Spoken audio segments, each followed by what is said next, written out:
Greater Israel का plan उम्मत मुस्लिमा के लिए खतरे की घंटी।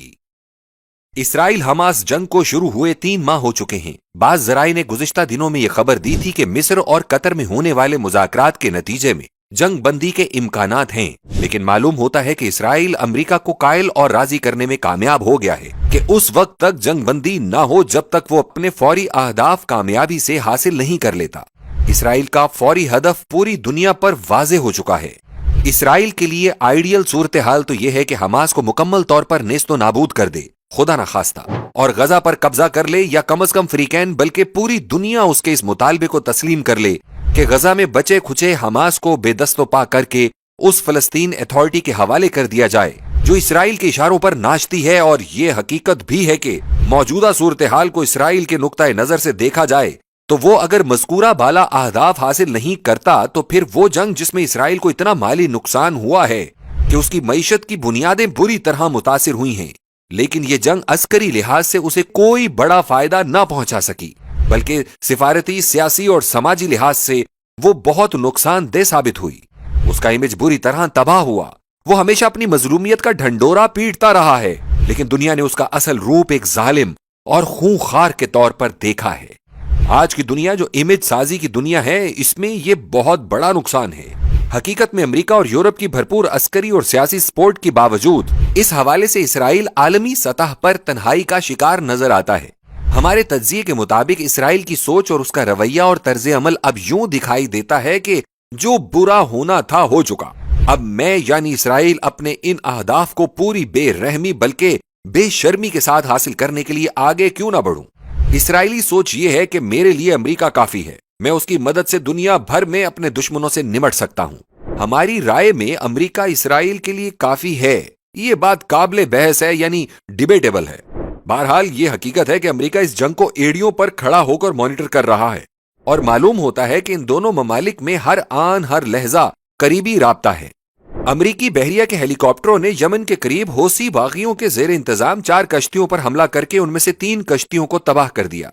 यमनी जराए ने इस हमले की तस्दीक करते हुए 10 हौसियों यानी बागियों की हलाकत को तस्लीम कर लिया है, जबकि हौसियों के तर्जुमान ब्रिगेडियर जनरल याहिया सारी ने ऐलान किया है कि बहेराए अहमर में हमारी कश्तियों को निशाना बनाने के नताइज अमरीकियों को भुगतना पड़ेंगे। इस हमले के बाद शिपिंग कंपनियों ने बहेराए अहमर में बहरी जहाजों की आमदोरफ्त 48 घंटों के लिए मुअत्तल कर दी है। यह भी याद रहे कि चंद रोज कबल जर्मनी ने तिजारती बहरी जहाजों पर हमलों की वजह से बड़ा शोर शराबा किया था कि इस तरह उसकी तिजारत तबाह हो जाएगी। हकीकत यह है कि अगर अमेरिका हौसियों के इन हमलों को नाकाम बनाने के लिए यमन में हौसियों पर मुसलसल हमले करता रहा तो क्या ईरान हौसियों की मदद से रुक जाएगा? और दूसरी तरफ ये कि क्या यूरोपीय ममालिक अपने इस तिजारती नुकसान के बावजूद इसराइल से सियासी, अस्करी और मुआशी ताउन जारी रखेगा? फिर ये कि अमल और रद्द अमल इस जंग को ईंधन फराहम भी करना शुरू कर देंगे। उधर यूक्रेन की जंग मध्यम होकर फिर तेज होती दिखाई दे रही है। सदर बाइडेन कानून साज इदारों पर जबरदस्त दबाव डाल रहे हैं कि वो यूक्रेन की इमदाद जल्द अज जल्द मंजूर करें। हम बखूबी जानते हैं कि इसराइल के अलावा दुनिया का कोई मुल्क ऐसी जंग नहीं छेड़ना चाहता जो सारी दुनिया खास तौर यूरोप को अपनी लपेट में ले ले, लेकिन सूरत हाल ऐसी बन सकती है कि हालात किसी के कंट्रोल में ना रहें और फिर दुनिया एक बड़ी जंग में खुद को खाही ना खाही धकेलती चली जाए। ये इंतहाई अहम बात भी याद रहे कि अमेरिका अपने वसीतर मकासद के हुसूल के लिए और खास तौर पर अपने इस एजेंडे की तकमील के लिए कि वो 22वीं सदी में भी supreme power of the world की हैसियत से दाखिल हो। चुनाचे अपने इस मंसूबे को अमली शक्ल देने के लिए अमेरिका कम अज कम 1 दिहाई से भरपूर कोशिश कर रहा है कि चीन को किसी तरह किसी जंग में घसीट लाए, ताकि चीन की माशी तरक्की जो नाकाबिले यकीन हद तक तेज रफ्तारी से बढ़ती चली जा रही है उसको रोक लग जाए। क्योंकि ये एक वाज़े हकीकत है कि चीन जो मुआशी तौर पर एक जिन बन चुका है, अगर यूं ही तेज रफ्तारी से तरक्की करता चला गया तो अस्करी और दिफाई सनत में भी दुनिया में सरे फहरिस्त आ सकता है। जहां तक अमेरिका के देरीना हरीफ रूस का ताल्लुक है, वो जब सोवियत यूनियन का हिस्सा था तब सोवियत यूनियन ने अफगानिस्तान में खाम मदाखलत करके हिमाकत उज़्मा का इर्तकाब किया था, जिससे वो खुद सुकड़ कर रूस तक महदूद हो गया और अमेरिका को supreme power of the world बनने का सुनहरी मौका फराहम कर दिया, जिसका अमेरिका ने भरपूर फायदा उठाया और न्यू वर्ल्ड ऑर्डर जारी कर दिया और सही मानों में आलमी शहनशाह बन गया। غزہ کی جنگ میں امریکہ کی دو طرح کی دلچسپی ہے. ایک تو یہ کہ اسرائیل کے وجود کو نہ صرف استحکام بخشا جائے بلکہ اگر وہ گریٹر اسرائیل کے قیام کے لیے آگے بڑھتا ہے تو اس خطے میں اسرائیل امریکہ کے پارٹنر کی حیثیت سے رہے تاکہ اپنے مفادات کے ساتھ ساتھ امریکی مفادات کا تحفظ بھی کرے. یہاں اس اہم نقطے کو نوٹ کریں کہ ایشیا میں بھارت امریکی مفادات کے تحفظ کے حوالے سے اتنا قابل بھروسہ نہیں جتنا اسرائیل ہوگا. وہ اس لیے کہ اسرائیل اگر گریٹر اسرائیل قائم کرنے میں خدا نخواستہ کامیاب ہو جاتا ہے تو اس کی ایک کمی یا منفی پوائنٹ کہہ لیجئے کہ جو کبھی پوری نہیں ہو سکتی وہ ہے افرادی قوت کی زبردست کمی، جو گریٹر اسرائیل کے قیام کی صورت میں بہت زیادہ بڑھ جائے گی اور دنیا پر بری طرح آشکار ہو جائے گی. اس صورت میں اسے امریکہ کی محتاجی کا سامنا ہوگا. لہٰذا اسرائیل امریکہ کے نقطۂ نظر سے اس علاقے میں اس کا بھارت سے زیادہ مفید پارٹنر ثابت ہوگا.